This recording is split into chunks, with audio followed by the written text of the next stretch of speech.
Hey guys, welcome to another episode of our AMA. My name is Karma. And my name is David. And this is our channel, How We Life. Thank you guys so much for watching our first AMA episode and giving us amazing feedback and actually sending us more questions that we will try to answer in this episode. So stay tuned. So we got a lot of questions about the process of buying a property in Turkey. So we thought that we would share our experience with you guys so it might help you during your journey of buying a property in Turkey. The very first question, and actually the most frequent one that we've been getting, is what is the very first step in buying a property here in Turkey? First, you're going to want to know what type of property that you're looking for to fit your goals. And then once you have that, probably more importantly, is you're going to need to know what your budget is. Then you can start narrowing down the different areas that you want to start looking in. So next, you'll need to find a broker, an agent that you can rely on and that you also trust. Yeah, so actually shout out to Keith Boyle, our agent, that is not just an agent or a broker in Turkey. He's actually been investing in Turkey himself for over 12 years. So thank you, Keith. And this is super important because obviously you want someone who understands the market from like an investor standpoint. Absolutely. We kind of understood that as soon as we met with him, we're like, okay, this guy knows what he's talking about. He not only walks the walk, but he actually does what he says, and he invests just like us. That's really cool. So once you found your agent or your broker, they can typically recommend a pretty good lawyer that you'll probably want to use, especially if you're a foreign buyer. And actually, I highly recommend using a lawyer because obviously for foreigners, we're not used to the process, and so it really helps kind of walk you through all of the things that you're going to have to do from the earthquake insurance and the paperwork and the tapu and all that. So also, it's a good way to kind of navigate the language barrier. So this is actually especially important if you're going to be purchasing from abroad and you don't actually plan on being in Turkey for the closing. So this actually brings us to the second most frequent asked question, and you guys have been asking us about the resources that we've been using and how to start the search for the property that they're looking for. So we actually search for properties two ways. So we actually use two different apps. One was called Hemsi Emlak, and then the other one was called Sahih Bindin. Using those two, we were able to kind of sift through all the different houses that were on the market. And then this is actually really important because you can also pull comps. So you can see what the average rents are for the type of property you're looking for in that area. So this will actually give you a great idea of what your ROI or your yield is going to be for the property. Other properties would obviously come from Keith and his team. And so the really cool thing about it is when you do find a property on your own using those two different applications that David told us about, you can send that listing itself to your agent, and then they will coordinate a viewing date for you to go see the property with them. And also this is very important to have an agent or a broker because most of the sellers don't really speak any other language than Turkish, so that will facilitate the process of negotiation, or maybe if you have any extra or specific questions about the property, they'll be able to help translate.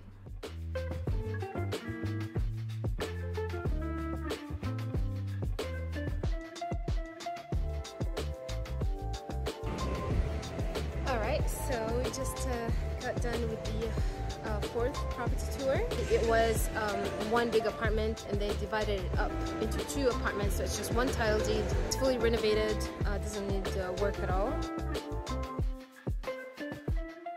And actually what was great is there was a few times that we were not in Turkey and Keith would still send us videos that he would go to the property that we were interested in, and he would actually take a video and pictures of that property, and that would help give us a really good idea for the property, especially if we already kind of knew the area. And so it's actually a really nice thing to have if you're not going to be in Turkey. So we got the third question, which is what areas or neighborhoods do you recommend in Istanbul? So again, it really depends on what type of property you're looking for, what your goals are from buying this property.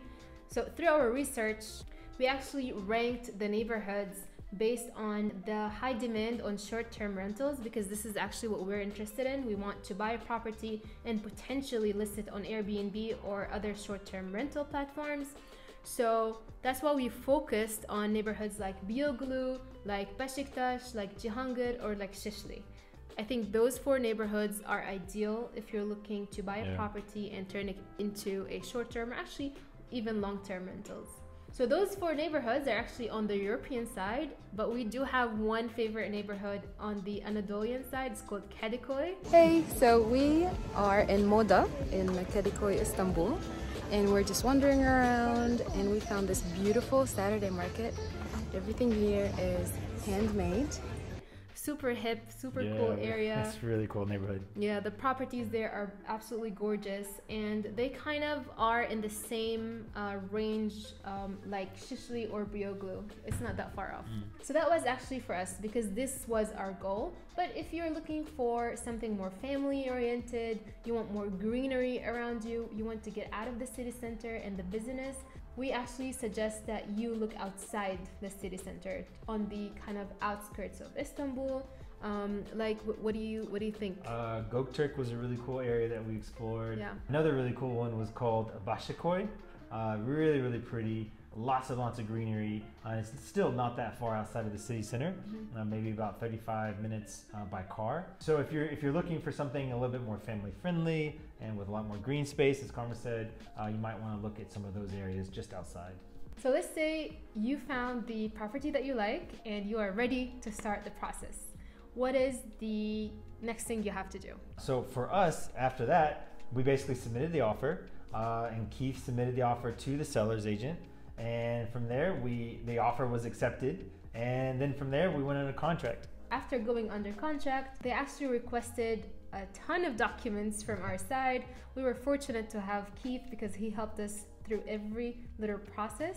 So we're just gonna go through the documents that you need very quickly. And if you have any more questions about those specific documents, please leave a comment in the comment section below. So what are the documents? So the first thing you're gonna need is the valuation report. And this can be obtained from a government registered company. And this will basically give you everything you need to know about the property. So it'll give you the value of the property. This is not the market value. This is the value that's registered with the government. And this will tell you like basically if there's any mortgages on the property, any unlicensed work. It'll also give you the square footage. And this is really important to check because a lot of times there's been unpermitted work done in the past. And so if there's an addition that was done on it and it wasn't registered, you could actually be paying for an unpermitted additional square footage.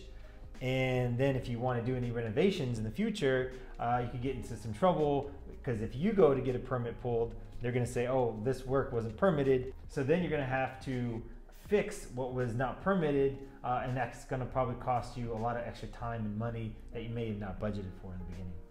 So this valuation report actually takes between 3 to 5 days to obtain, and it's about 1,800 Turkish lira. So after you do obtain the valuation report, now you have to pay the tax. And the tax is 4% on the amount that you're actually paying and not the amount that's in the valuation report.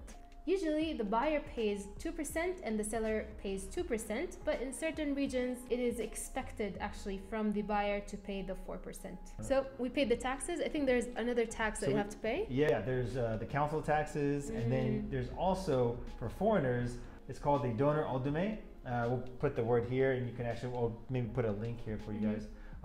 And this is kind of like a foreigner tax that you have to pay. It's not a lot of money. I think it's somewhere between 400 to 1,000 Turkish lira.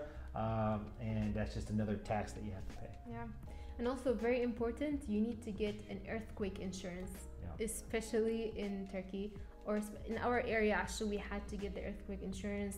It was one of the first documents that we had to get because of the area that the property is in. So if you are a foreigner and you want to buy a property here, but you don't have a resident permit yet, it's not that hard. You just have to fill out a form or an application with your personal information. But we do recommend that you get your residency permit because it's such an easy process. To get the whole process, please go to the description below. There's a link on one of the videos that we made on how to obtain a Turkish residency permit. And also, you have to actually get a tax number. And we also highlighted that in the video that I just mentioned down below. There's actually one last thing that we discussed. Yeah, the bank account. So you actually don't need a bank account to buy a property in Turkey. Yeah. We opened one up just because it made sense for us. You know, we're living there part-time, so it was just easier. And actually, if you want to know how to open a bank account in Turkey, then check out Karma's video she did. We'll leave the link down below. Check it out. But yeah, you don't actually need a bank account. If you have a lawyer that's facilitating the deal for you, then you can actually just send him the money from your bank account from outside of Turkey. Send him the cash on the day of closing, and he can help fund the deal for you. Yeah. So. This actually brings us to one of the questions that you guys asked is what should you expect on the closing day? And it's actually, you should be happy because you finally made it and you're closing on a property in Turkey. Super cool. So you're gonna do two things. First, you have to transfer the money, just as David just mentioned. If you do have a Turkish bank account, super easy, you just transfer the money from your bank account to the seller's bank account. If you don't, then you just get on the phone with your lawyer so he can send the money to the seller. And also you have to head to the deed office or the TYPE office where you sign and close on the deal. And congratulations, now you are the proud owner of a property in Turkey. So actually that's the whole process. Just one last thing, do you have any more additional tips or anything for someone that's interested in buying a property here in Turkey? Yeah, so if you're buying a property in Turkey and you're looking to actually get a residency, this is not the CBI program or like where you can spend $250,000 for citizenship.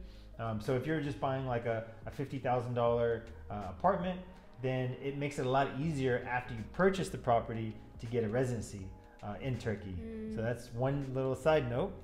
Number two would be if you are looking at older buildings to like renovate, then you're really going to want to make sure that when you get that valuation report to look over it and have a lawyer look over it. It's really important to make sure that you study that valuation report and it matches exactly as the current condition of the property, and that there hasn't been any unpermitted work done to the property or anything that you may have to correct later on. Because if you go and get a permit for the renovations that you plan on doing to the older property, then you may have to fix or remedy the old unpermitted work, and that'll actually cost you a lot more time and money than you had previously budgeted for. Absolutely. So I think this is it for today's episode. Thank you guys so much for sending us your questions, for interacting with us in the comment section below. If you have any more questions that you think that we didn't answer in this episode, please don't hesitate to leave them in the comment section below. Thank you again. Thanks, and guys. we'll see you in the next episode. Bye.